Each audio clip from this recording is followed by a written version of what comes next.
Vladimir Putini suur plaan kukkus valusalt läbi ja Ukraina paneb teda selle eest Lähis-Idas maksma.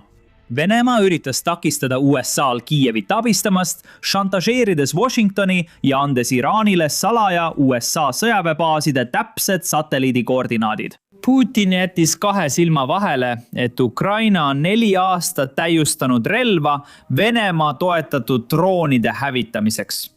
Üllatava pöördega president Zelenski on saatnud sadu oma parimaid droonijahi eksperte otse Pärsia lahe piirkonda, tuues kaasa revolutsioonilise Sky Fortressi kaitsesüsteemi, mis hävitab praegu Iraani droone taevast murdosa hinnaga. Ukraina päästab sõna otseses mõttes Lähis-Ida Vene terrorismi eest ja meie lugu algab täpselt sellest luurelekest, mis tõestas Putini süüd.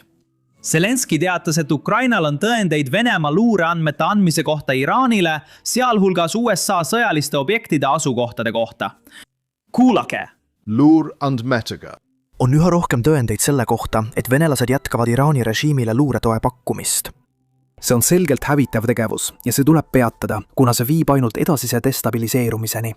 Vastutustundlikud riigid soovivad tagada julgeolekut ja ennetada suuri probleeme.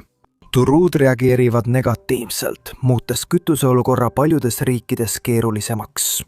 Venemaa aidates Iraani režiimil ellu jääda ja täpsemalt rünnata pikendab sõda.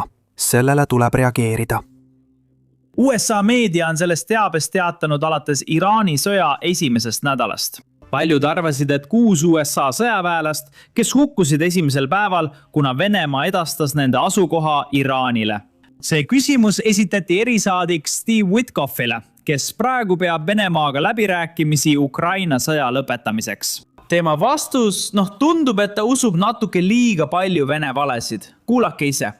Kas me arvame, et venelased on jaganud luureandmeid USA sõjaväeobjektide asukoha kohta? Kui nad on seda teinud, miks anname Venemaa naftasanktsioonidele erandeid?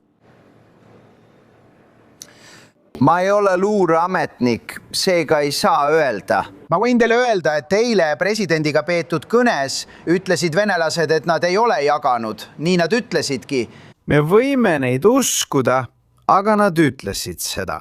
Ja eile hommikul oli Charity ja minul eraldi kõne Ushakoviga, kes kordas sama.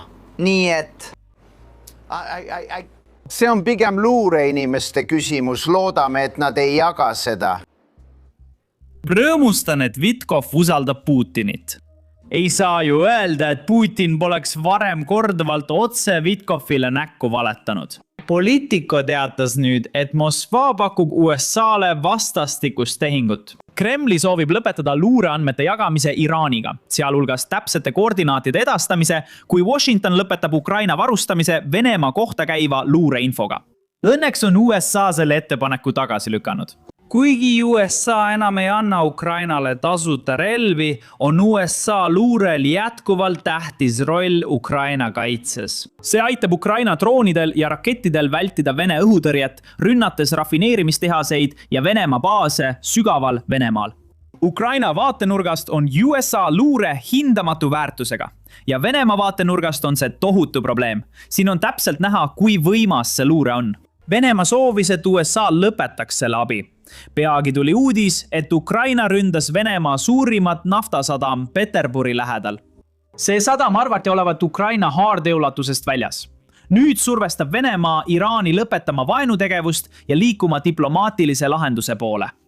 Ukraina survestab Putinit rünnates sügaval Venemaal. Sama toimub nüüd Lähis-Idas. Enne kui alustame, vajuta meeldib ja tellimisnuppu kommentaarides, nagu Ukraina avaldab survet Vladimir Putinile. Räägime Ukraina tegevusest Lähis-Idas. USA ja Pärsia lahe riigid arutavad Ukrainaga droonide tuvastamise ja kaitse küsimusi. USA on Ukrainale edastanud soovitud tehnoloogiate nimekirja. Ukraina on saatnud Pärsia lahe riikidesse eksperte, et selgitada, milline süsteem neile sobib. Sajad Ukraina eksperdid on Lähis-Idas, et asja uurida. Mõni võib püsida, miks saadetakse eksperte, mitte lihtsalt tõrjevahendeid.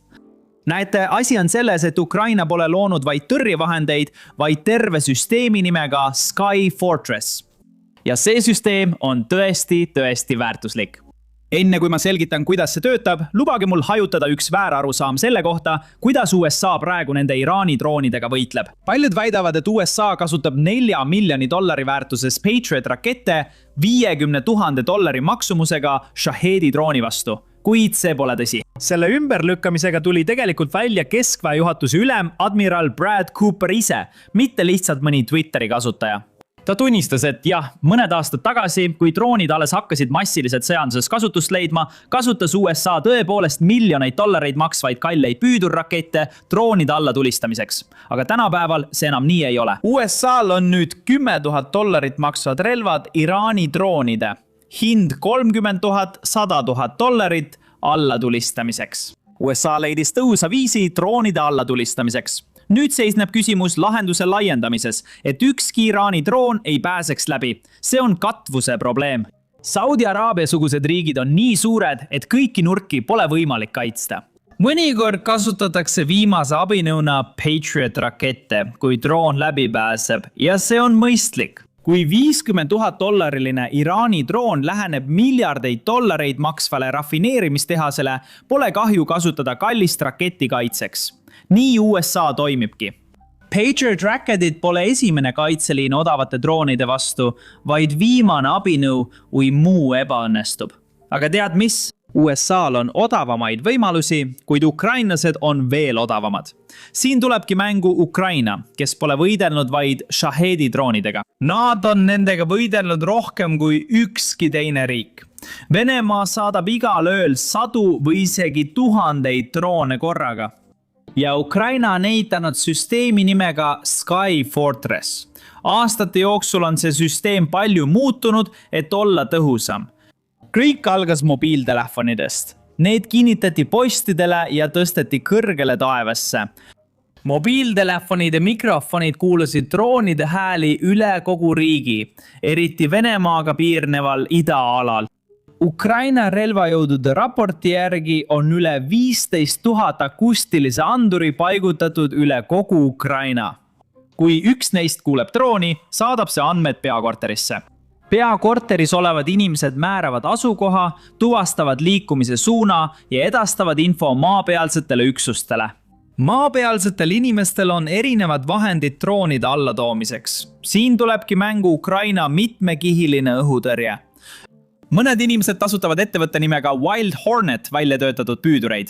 Neid püüdureid nimetatakse bulletiks ja sellest räägime kohe lähemalt. Teised kasutavad lihtsalt droonitõrje ja kuulipildujaid. Mõned teised kasutavad relvi ja koptereid tõustes sõna otseses mõttes droonist kõrgemale ja tulistades selle alla. Ja ma olen kindel, et on veel palju teisi meetodeid, mida Ukraina kasutab, mis siin mainimata jäid. Aga sõnum on see, et neil on terve süsteem. Selle süsteemi kasutuselevõtt maksab kõige odavamalt umbes $30 000. Ma tean, et $30 000 on palju raha, aga sõjalises mõttes on see sõna otseses mõttes peenraha. Seetõttu sai see süsteem juba enne Iraani sõda palju tähelepanu. Alles eelmisel aastal, 2025 aastal, vaatas Saksamaa seda süsteemi. Nad üritasid välja mõelda, kuidas seda rakendada ja Rumeenia testis seda tegelikult juba oma baasides. Nüüd, kui Iraani sõda käib, on selle süsteemi järele väga suur nõudlus. Ja mis kõige parem, Ukraina ettevõtted on ehitanud selle uue püüduri nimega Bullets. Ja siin tuleb kõige pöörasem osa. Need Bulletsid maksavad sõna otseses mõttes vaid umbes $1000. Vaata, kuidas need töötavad. Kui soovid Pärsia lahe piirkonnas droonide eest turvaline olla, võib see abiks olla. Seda nimetatakse Bulletsiks. See nimi sobib, sest see on üks Ukraina uusimaid ja kiirimaid püüdureid, mis on loodud Vene ründedroonide hävitamiseks. Need on odavad ja surmavad. Piloodid teavad, et need võiksid olla sama tõhusad ka sarnaste Iraani Shahedi droonide vastu, mis tekitavad kaost Lähis-Idas. Ausalt öeldes. Ausalt öeldes meil on siin piisavalt tööd. Mõistame, et see sõda levib maailmas ning Iraan on Venemaa liitlane. Me võiksime leida ressursse, et saata instruktorid koolitama neid, kes võitlevad sama vaenlasega. See on uus tehnoloogia, kuid siin on vana idee. Odav püüdur, mis suudab hävitada odavad Shahedi droonid, mis ründama tulevad. Just uus sõda Lähis-Idas on pannud maailma nende väärtust mõistma. nüüd pöördub maailm Ukraina poole. ja nii need töötavadki. Saabuv oht märgatakse ära. Piloodid saadavad püüduri ja kasutavad kaamerat vaid droonide rammimiseks. Püüdureid saab kiiresti masstoota, kuigi need on käsitsi kokkupandavad ja tehnoloogiliselt keerulised, erinevalt kallistest rakettidest ja lennukitest. Tehase 3D printerid töötavad ööpäevaringselt ja toodavad plastosi. Ülemus oli üllatunud, et nende tähtsust märgatakse alles nüüd. Siin oluline märkus. Ukraina valitsus kinnitas, et pole andnud luba püüdurite ekspordiks, kuna riik on Vladimir Putini sissetungi all. Kuid alles hiljuti ütles ettevõte, kes neid püüdureid toodab, et neil on võimekus toota rohkem püüdureid, kui Ukraina valitsus praegu ostab. See on sisuliselt kaudne viis öelda, et hei, me oleme tegelikult valmis neid püüdureid eksportima. Meil on vaja ainult teie luba. See luba võib tulla ükskõik millal. Sajad Ukraina eksperdid uurivad Lähis-Idas, kuidas kogu seda süsteemi Pärsia lahe riikides kasutusele võtta. Nüüd tahab Ukraina tõenäoliselt selle tehnoloogia eksportimise eest midagi vastu saada. Ja põhjusega. Ukraina on küll abi saanud, aga las ma panen selle abi konteksti, eriti kui räägime Patriot rakettidest. Ukraina avaldas hiljuti statistika, mis puudutab ainult täiustatud Patriot rakette. Need on need tõrjeraketid, mis aitavad peatada ballistilisi rakette, mida Venemaa kasutab, ja ballistilisi rakette, mida Iraan kasutab.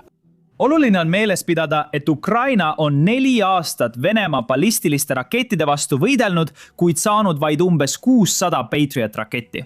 Juba Iraani sõja esimese 3 päevaga kasutasime Lähis-Idas üle 800 Patrioti raketi.